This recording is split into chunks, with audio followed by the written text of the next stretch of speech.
Faruk Hossain, channel I, Dhaka. স্বরাষ্ট্রমন্ত্রী advocate Sahara Khatun বলেছেন, যুদ্ধাপরাধীদের বিচার প্রক্রিয়া ব্যাহত করতেই একটি মহল দেশে অরাজকতা সৃষ্টির পায়তারা চালাচ্ছে। তাদের বিরুদ্ধে হুঁশিয়ারি উচ্চারণ করে তিনি বলেছেন, দেশের উন্নয়ন কর্মকাণ্ড বাধাগ্রস্ত হয় এমন কোনো কার্যক্রম বরদাস্ত করবে না সরকার। শাহরিয়া হোসেন রিয়ার রিপোর্ট। সকালে মিরপুরে আনসার ভিডিপি উন্নয়ন ব্যাংকের আঞ্চলিক ও শাখা ব্যবস্থাপক সম্মেলন 2010-এর উদ্বোধন করেন স্বরাষ্ট্রমন্ত্রী সাহারা খাতুন।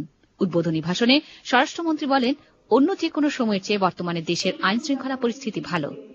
দেশে স্থিতিশীল রাজনৈতিক ও অর্থনৈতিক পরিবেশ বজায় রাখতে সচেষ্ট বর্তমান সরকার। দেশের আইন শৃঙ্খলা পরিস্থিতি অতীতের যে কোনো সময়ে আমি মনে করি ভালো। দেশে অস্থিতিশীল সৃষ্টি করার জন্য, দেশের অর্থনৈতিক অগ্রগতিকে ব্যাহত করার জন্য, বাধাগ্রস্ত করার জন্য আপনারা জানেন একটি মহল বিশেষ তৎপর, যাতে আমরা সামনে এগোতে না পারি। স্বরাষ্ট্রমন্ত্রী আরো বলেছেন, যুদ্ধাপরাধীদের বিচার বাধাগ্রস্ত করতে উঠে পড়ে লেগেছে একটি মহল।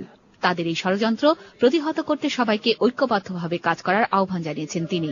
যুদ্ধ অপরাধীদের বিচার আমরা করব এবং সেই প্রক্রিয়া যখন আমরা শুরু করেছি, ঠিক তখনই এই প্রক্রিয়াকে বাধাগ্রস্ত করার জন্য একটি মহল পরিকল্পিতভাবে অস্থিতিশীলতা সৃষ্টি করার চেষ্টা করছে। আমি স্পষ্টভাবে বলতে চাই, কোন ষড়যন্ত্রই দেশের উন্নয়নকে বাধাগ্রস্ত করতে দেওয়া হবে না। বিরোধী দলের আন্দোলন কর্মসূচি মোকাবেলায় কি পদক্ষেপ নেবে সরকার? সাংবাদিকদের এই প্রশ্নের উত্তর দেননি স্বরাষ্ট্রমন্ত্রী। Shahriya Hossain Riya, channel I, Dhaka. অমর একুশে ও আন্তর্জাতিক মাতৃভাষা দিবস উদযাপনে প্রস্তুত কেন্দ্রীয় শহীদ মিনার। শ্রদ্ধায় জাতি স্মরণ করবে ভাষা শহীদদের। দিবসটি উদযাপনে উপলক্ষে কঠোর নিরাপত্তা ব্যবস্থা নেওয়া হয়েছে। রাত 9টা থেকে সেখানে অবস্থান নেবে 1000-এরও বেশি সশস্ত্র পুলিশ, র্যাব ও